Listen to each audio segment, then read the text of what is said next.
सनातन धर्म की परंपराओं में विवाह को केवल एक सामाजिक अनुबंध नहीं माना गया है, बल्कि यह एक पवित्र यज्ञीय संस्कार है। यह वह संस्था है जो दो आत्माओं को केवल शारीरिक या मानसिक रूप से नहीं, बल्कि आध्यात्मिक रूप से भी जोड़ती है। आज के समय में जब विवाह को केवल समझौते की दृष्टि से देखा जाने लगा है, तब शास्त्रों की ओर लौटना अत्यंत आवश्यक हो गया है, ताकि हम समझ सकें कि विवाह वास्तव में क्या है, इसका उद्देश्य क्या है और इसका सही पालन कैसे किया जाए।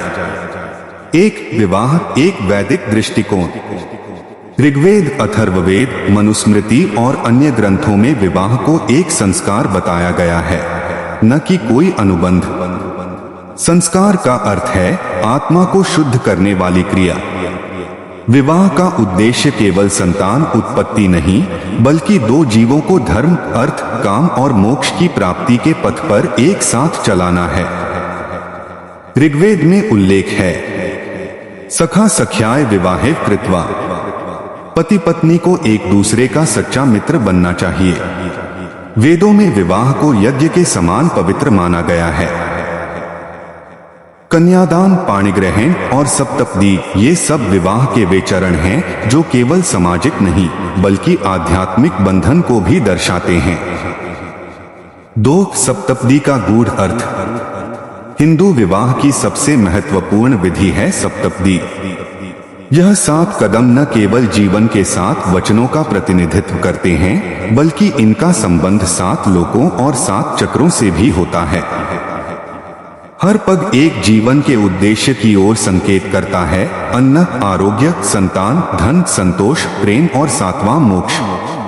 पहला पग अन्न का संकल्प, दूसरा पग शक्ति व आरोग्य, तीसरा पग धन व समृद्धि, चौथा पग आनंद और भक्ति, पांचवा पग संतान सुख, छठा पग मित्रता और विश्वास, 7वां पग मोक्ष की कामना और साथ जीवन भर निभाने का वचन।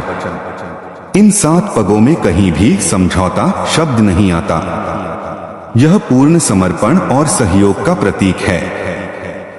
3 धार्मिक ग्रंथों में विवाह का उद्देश्य। मनुस्मृति कहती है, धर्माय प्रतिपद्यन्ते कामाय च प्रतिपद्यते। विवाह का उद्देश्य धर्म और काम दोनों है, संयमित और धर्म सम्मत कामना। यह स्पष्ट करता है कि विवाह किसी जबरदस्ती या जरूरत के कारण नहीं, बल्कि धार्मिक कर्तव्य के रूप में किया जाता है। महाभारत में भी कहा गया है, पतिव्रता धर्मपत्नी स्वर्ग में भी पति के साथ जाती है। विवाह केवल इस लोक का नहीं, परलोक का साथ भी है। 4 विवाह और गृहस्थ आश्रम। सनातन धर्म में 4 आश्रम माने गए हैं, ब्रह्मचर्य, गृहस्थ, वानप्रस्थ और संन्यास।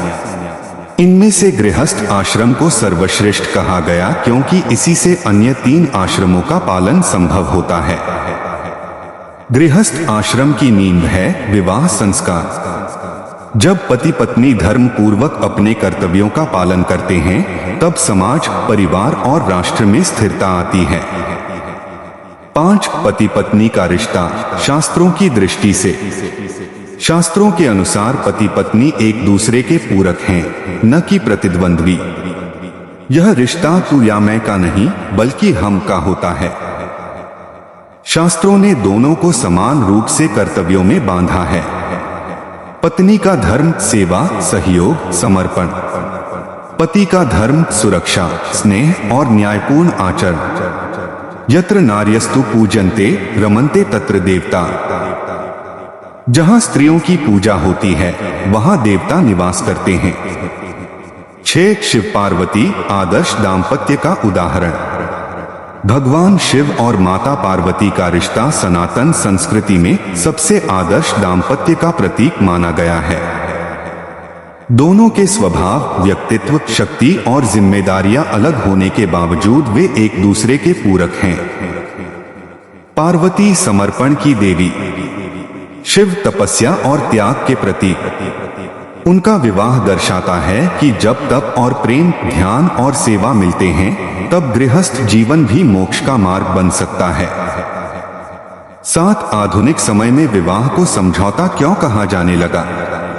आजकल लोग विवाह को एक डील, समझौता या सुविधा समझने लगे हैं, क्योंकि भौतिकता बढ़ी है, अध्यात्म घटा है, स्वार्थ बढ़ा है, समर्पण घटा है, अधिकार मांगे जाते हैं, कर्तव्यों को भुलाया गया है। इसीलिए तलाक, मतभेद और वैवाहिक संकट भी बढ़ रहे हैं। 8. विवाह को फिर से संस्कार कैसे बनाया जाए? शादी को सिर्फ रस्मों तक सीमित न रखें, उसके भावार्थ को समझें। सप्तपदी के वचनों को जीवन में अपनाएं। पति पत्नी दोनों को आत्मिक और मानसिक रूप से मजबूत बनना होगा। एक दूसरे के धर्म, कर्तव्य को समझना और निभाना जरूरी है। गृहस्थ जीवन को तप मानकर जिए, मौज नहीं। 9. निष्कर्ष: विवाह कोई समझौता नहीं, बल्कि एक ऐसा संस्कार है जो आत्मा से जुड़ता है। यह 2 शरीरों का नहीं, बल्कि 2 आत्माओं का मिलन है। यह वही रिश्ता है जिसे निभाते हुए राम ने सीता को और शिव ने पार्वती को जीवन भर पूजा।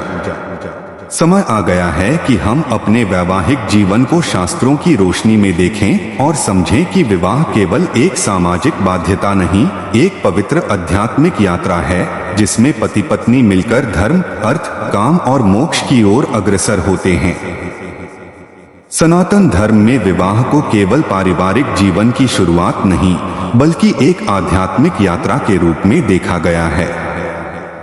यह यात्रा केवल सुख सुविधाओं या सामाजिक जिम्मेदारियों तक सीमित नहीं होती, बल्कि जीवन के परम उद्देश्य मोक्ष तक पहुंचाने वाली हो सकती है, यदि उसे सही प्रकार से निभाया जाए।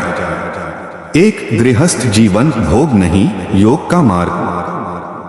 आमतौर पर लोग समझते हैं कि संन्यास ही मोक्ष का मार्ग है, जबकि शास्त्रों के अनुसार गृहस्थ आश्रम ही वह आधार है जिससे सन्यासी, ब्रह्मचारी और वानप्रस्थ अपने जीवन यापन कर पाते हैं। भगवद गीता में श्री कृष्ण अर्जुन से कहते हैं, कर्मण्येवाधिकारस्ते मा फलेषु कदाचन। तुम्हारा अधिकार केवल कर्म पर है, फल पर नहीं। पति पत्नी यदि अपने गृहस्थ धर्म को पूर्ण निष्ठा और समर्पण के साथ निभाएं, तो वही कर्म योग का रूप धारण कर लेता है। 2. संतों और महापुरुषों की दृष्टि में विवाह। स्वामी विवेकानंद कहते हैं, विवाह का उद्देश्य केवल संतानोत्पत्ति नहीं है, बल्कि यह 2 आत्माओं की पूर्णता के लिए आवश्यक है।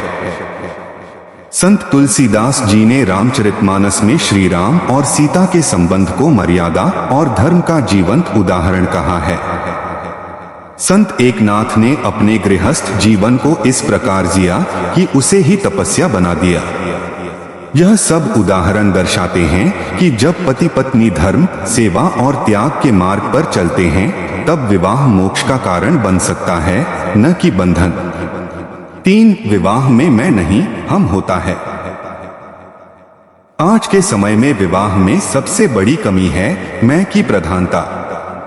जब तक पति पत्नी एक दूसरे को स्वामी और अर्धांगिनी के रूप में नहीं, बल्कि प्रतियोगी के रूप में देखने लगते हैं, तब तक संघर्ष, विवाद और अलगाव निश्चित है।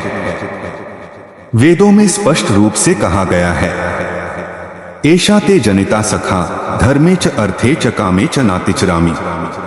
मैं तुम्हारे साथ धर्म, अर्थ और काम तीनों में चलूंगा, कभी तुम्हें नहीं छोड़ूंगा।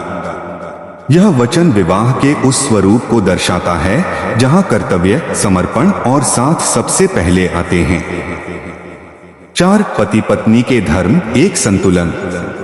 शास्त्रों में पति पत्नी को अलग अलग नहीं, बल्कि एक ही रथ के 2 पहिए माना गया है। दोनों के कर्तव्यों को स्पष्ट रूप से विभाजित किया गया है, लेकिन दोनों का मूल उद्देश्य एक ही है, पारिवारिक, सामाजिक और आध्यात्मिक संतुलन। पति का धर्म, पत्नी की रक्षा, धर्म पूर्वक जीविका कमाना, पत्नी की इच्छाओं का सम्मान, संतान की धर्म शिक्षा देना। पत्नी का धर्म, पति का सहयोग और सम्मान, गृहस्थी को व्यवस्थित रखना, बच्चों में संस्कार डालना। आध्यात्मिक साधना में पति का साथ देना। जब यह संतुलन बिगड़ता है तो विवाह में खटास आती है, लेकिन जब यह धार्मिक भावना से निभाया जाता है तब विवाह एक तप बन जाता है। 5 विवाह में पूजा और साधना का स्थान। सनातन धर्म में ऐसा नहीं है कि साधना केवल अकेले ही की जा सकती है। पति पत्नी मिलकर साधना करें तो उसका फल कई गुना होता है। सुबह एक साथ तुलसी पूजा करना, एक साथ व्रत करना जैसे एकादशी, सोमवार, करवा चौथ, प्रदोष, रात्रि को भगवद नाम संकीर्तन करना, एक दूसरे के मन में ईश्वर को देखने का अभ्यास करना। ऐसा जीवन केवल सुखी दाम्पत्य नहीं बल्कि एक साधक जोड़ा बना देता है। ऐसे जोड़े घर में नहीं तीर्थ में रहते हैं। 6 शास्त्रों में विवाह तोड़ने की मनाही क्यों है? शास्त्रों में विवाह को तोड़ने या तलाक की अवधारणा नहीं है, क्योंकि विवाह एक बार में 7 जन्मों का संबंध है। सप्तपदी के बाद तुम और मैं नहीं, हम हैं एक शरीर 2 आत्माएं। जब तक कोई अत्यंत आपत्तिजनक परिस्थिति न हो जैसे हिंसा या अधर्म, तब तक विवाह को निभाने की शिक्षा दी गई है। शास्त्रों के अनुसार जब पति पत्नी एक दूसरे की गलतियों को क्षमा, सुधार और समर्पण से ठीक करते हैं तो वहां ईश्वर का निवास होता है। 7 विवाह और समाज एक व्यापक दृष्टिकोण। यदि विवाह को संस्कार के रूप में समझा जाए तो परिवार मजबूत बनते हैं, समाज में नैतिकता बढ़ती है, बच्चे संस्कारी होते हैं, रिश्तों में स्थिरता आती है। जब विवाह केवल सुविधा या समझौता बन जाता है तब रिश्तों में खटास आती है, परिवार बिखरते हैं, समाज में अस्थिरता आती है, बच्चों का भविष्य प्रभावित होता है। इसलिए शास्त्र विवाह को केवल 2 लोगों का रिश्ता नहीं बल्कि 2 कुलों का मिलन और भविष्य की पीढ़ियों के निर्माण का केंद्र मानते हैं। 8 शुद्ध विवाह, शुद्ध जीवन, शुद्ध समाज। आज के आधुनिक युग में भी अगर हम विवाह को धर्म, संस्कार और प्रेम के आधार पर जीना सीख लें तो न केवल हमारा वैवाहिक जीवन सुखमय होगा बल्कि समाज में भी सकारात्मक बदलाव आएगा। विवाह कोई जंजीर नहीं, मोक्ष की सीढ़ी है। विवाह कोई समझौता नहीं, यह आत्मा की तपस्या है। विवाह कोई मजबूरी नहीं, यह ईश्वर की योजना है, साथ चलने और साथ बढ़ने की। निष्कर्ष संक्षेप में, विवाह वह दीपक है जो धर्म के तेल, प्रेम की बाती और त्याग की लौ से जलता है। जिस विवाह में धर्म है वहां कलह नहीं, जिस विवाह में प्रेम है वहां दूरी नहीं, और जिस विवाह में समर्पण है वहां ईश्वर स्वयं निवास करते हैं।